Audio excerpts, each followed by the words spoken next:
Good morning. ये class 10th के civics का फर्स्ट चैप्टर है। इसमें हम पढ़ेंगे पावर शेयरिंग। ठीक है, अब चलिए स्टार्ट करते हैं ये chapter. With this chapter we resume the tour of democracy that we started last year. जो हमने पिछले साल मतलब 9th में जो डेमोक्रेसी के बारे में पढ़ना स्टार्ट किया था, उसकी जर्नी को हम इसमें आगे बढ़ाएंगे। And intelligent sharing of power among legislature, executive and judiciary is very important to the design of democracy. मतलब अगर डेमोक्रेसी को बनाए रखना है या फिर उसको लगातार चालू रखना है, तो हमें एक इंटेलिजेंट शेयरिंग चाहिए। किन के बीच? लेजिस्लेचर के बीच, एग्जीक्यूटिव के बीच और जुडिशरी के बीच। With we start with two stories from Belgium and Sri Lanka. मतलब अब हम पढ़ेंगे पावर शेयरिंग के बारे में बेल्जियम और श्रीलंका की स्टोरी से। Both this stories are about how democracy handle demands for power sharing. मतलब इसमें समझेंगे कि डेमोक्रेसी कैसे हैंडल करती है, कैसे संभालती है पावर शेयरिंग के डिमांड्स को। तो चलिए पढ़ते हैं Belgium and Sri Lanka. Belgium is a small country in Europe. एक छोटी सी कंट्री है बेल्जियम यूरोप में।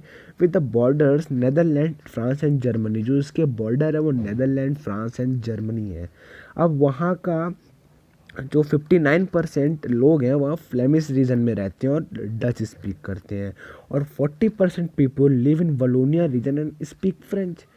मतलब अगर मैं इसका मैप बनाऊं ऐसे, तो चलिए ये, तो यहाँ का जो रीजन है, यहाँ पे रहते हैं 59% लोग, ठीक है, और यहाँ रहते हैं 40% लोग, और यहाँ मान लीजिए रहते हैं 1% लोग, ठीक है, जो कि जर्मन। ये 59 ये आपका हो गया फ्लेमिश रीजन, ठीक है। ये आपका हो गया वलोनिया रीजन, और यहाँ पे हो गया जो जो जर्मनी है, स्पीक जर्मनी, बेल्जियंस स्पीक जर्मन, ठीक है, जो जर्मन से, ठीक है। अब पूरी कंट्री में तो क्या बोलते हैं, डच लोग उसमें हैं क्या, मेजॉरिटी में। लेकिन जो आपके फ्रेंच स्पीकिंग वो मेजॉरिटी में है। लेकिन जो उसकी कैपिटल है ब्रुसेल्स, वहाँ 80% ऑफ फ्रेंच स्पीकिंग और 20% डच है। मतलब कंट्री में तो डच लोग की वो है मेजॉरिटी, लेकिन उसके कैपिटल में फ्रेंच लोग की मेजॉरिटी है। अब मतलब सरकार बनाए तो किसकी बनाए, कंट्री के हिसाब से बनाए कि उसके कैपिटल के हिसाब से बनाए। तो फिर इसमें क्या हुआ, आगे देखते हैं फिर क्या हुआ। The minority French speaking community was relatively rich and powerful. जो माइनॉरिटी में है कंट्री में, फ्रेंच स्पीकिंग कम है लेकिन वो रिच है और पावरफुल है, मतलब अमीर है और थोड़ी शक्तिशाली है। This was resented by Dutch speaking community who got benefit of the economic development and education much later. जो डच स्पीकिंग कम्युनिटी है उनको जो बेनिफिट मिला वो लेट मिला, क्योंकि उनकी जो एजुकेशन है थोड़ा लेट हुई, ठीक है। अब tension between two communities was excel in Brussels. अब जो टेंशन था, मतलब कंट्री में कोई और मेजॉरिटी में है, इसके कैपिटल में कोई और मेजॉरिटी में, तो फिर क्या करें, ठीक है। Like other Nations in south Africa reason, Sri Lanka has a diverse population. मतलब जो अदर रीजन थे, जैसे कि आपका साउथ एशिया रीजन हो गया श्रीलंका, साउथ एशिया रीजन में एक कंट्री है श्रीलंका, वहाँ की जो पॉपुलेशन थी काफ़ी डाइवर्स थी, ठीक है। Sinhala speaking are 74 and Tamil speakers are 18%।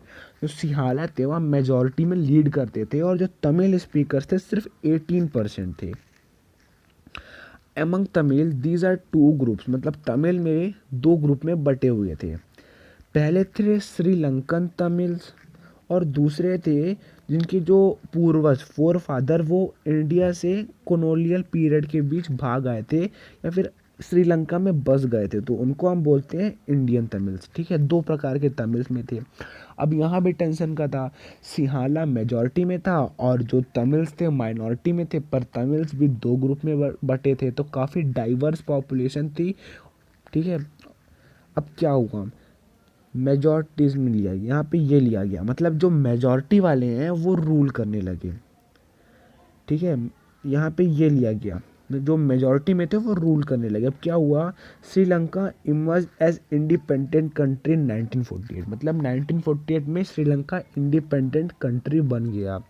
The leader of Sinhala community sought to secure dominance over the government by virtue their majority. मतलब जो सिहाला कम्युनिटी थी वो मेजोरिटी में थी, तो वो क्या गवर्नमेंट पे डोमिनेंस करने लगी, मतलब उसको डराने लगी, धमकाने, डोमिनेंस करने लगी, क्योंकि वो मेजॉरिटी में थे।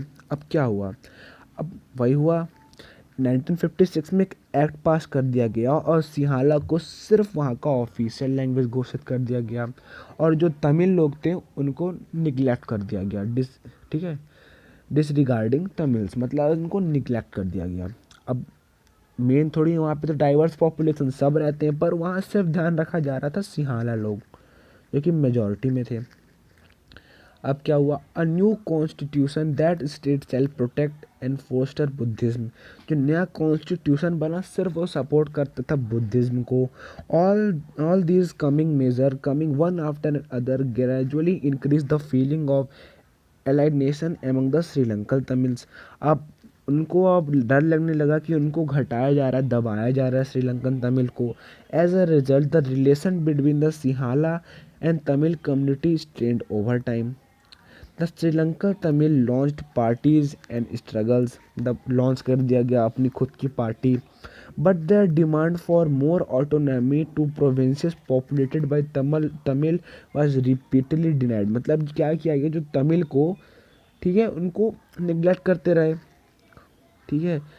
अब यही हुआ, the distract between the two communist turn into wide spread conflict.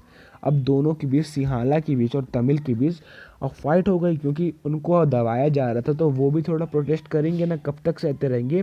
और सून जो ये फाइट थी वो कन्वर्ट हो गई सिविल वॉर में, और वर्स कंडीशन हो गए। The civil war caused a terrible setback to the social, cultural and economic life of the country. अब यही हुआ, सेटबैक, टेरिबल सेटबैक मतलब खतरनाक, social, culture and economic life of, उनको बहुत नुकसान हुआ, मतलब वहाँ की cultural, economic and social life को कंट्री के, ठीक है। पर अब क्या हुआ, यहाँ तो क्या सिविल वॉर हुआ श्रीलंका में, पर बेल्जियम में एक ऐसा उपाय किया गया कि वहाँ पे सिविल वॉर हटा दिया गया। जो उपाय बेल्जियम ने किया वो हम पढ़ेंगे नेक्स्ट वीडियो में। तो इस वीडियो को लाइक करें, शेयर करें,